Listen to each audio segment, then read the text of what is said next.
Sometimes you might have social anxiety and maybe you don't even know. Or if you are in this video, it's because you started to Google about it. I will tell you a little bit of my story so you can understand better what is this of social anxiety and what are the tricks we can do to overcome this. I hope this video helps you. To the ones that don't know me, my name is Annie Montero, holistic therapist. I overcame 20 plus years of anxiety and I didn't even know that this anxiety had a name. So this is the funny part of it.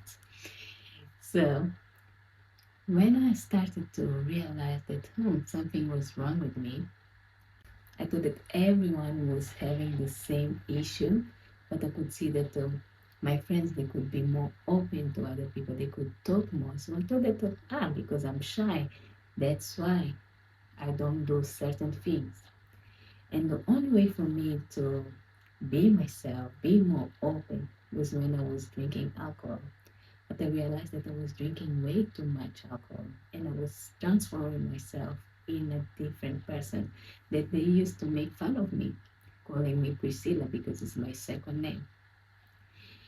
But there was a point that I was like, I can't live all my life, all the time with this mask of Priscilla. What's wrong with me? But before we go into that, let's talk about the points that you might have social anxiety if you do the same things that I was doing. So, number one, when I knew that there is this gathering, social gatherings happening, I would try to find most of the excuses not to go because for me it was like, oh God, there will be so many people who is going to be there. I started to overthink way too much. I'm introverted as well, and plus with social anxiety and being shy, so you can imagine everything that would come on my mind.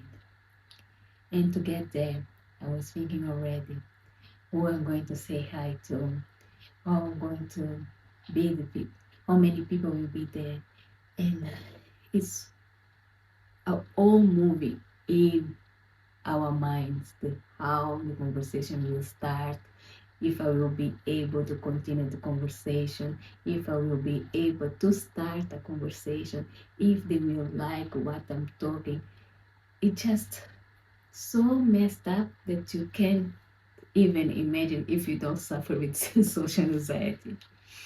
And number two, going for a restaurant, for example, I would start straight away looking, where is the toilet? Where is the toilet? Because if you suffer with social anxiety or any other type of anxiety, you might have as well this urge to go to the toilet to pee. I didn't know that this was because of anxiety. There's people that is more like they have more stomach problems. There are other people that they have to pee constantly. And I would go, where's the toilet? Where is the toilet? It was my first thing in mind to know where the toilets are. And to ask for the food. I would feel so anxious just to ask for the food, to call the waitress to come and get the order. It was so uncomfortable moment for me.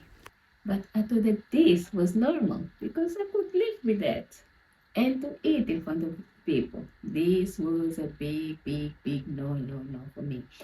Even to eat in a restaurant, I would sit in a way that I don't have someone facing my face. I would feel uncomfortable eating, so I would rather be in a certain positions. But none of my friends I think knew about that.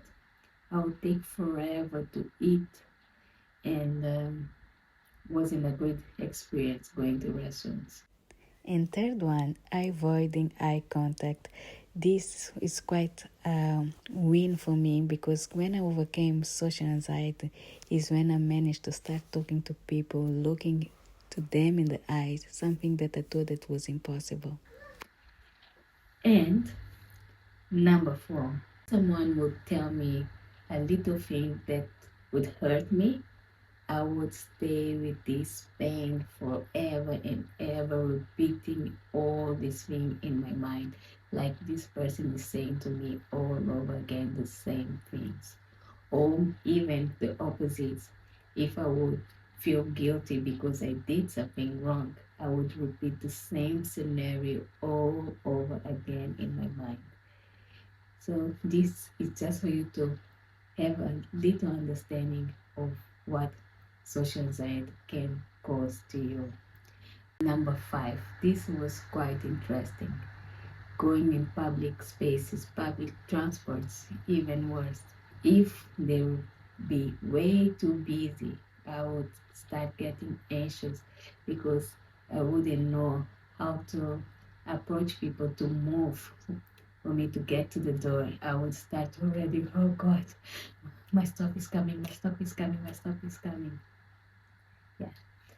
So this is not enjoyable at all. So if you are there and you are suffering with the same things that I suffered before, please, please, please start looking for help so you can get over it.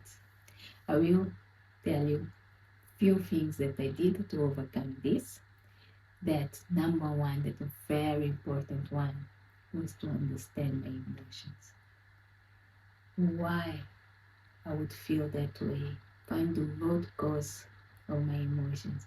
Start to having a journaling, to have my daily routine, what I was doing to felt that way, what triggered me. Start to track everything. It looks like a mission, but will help you a lot.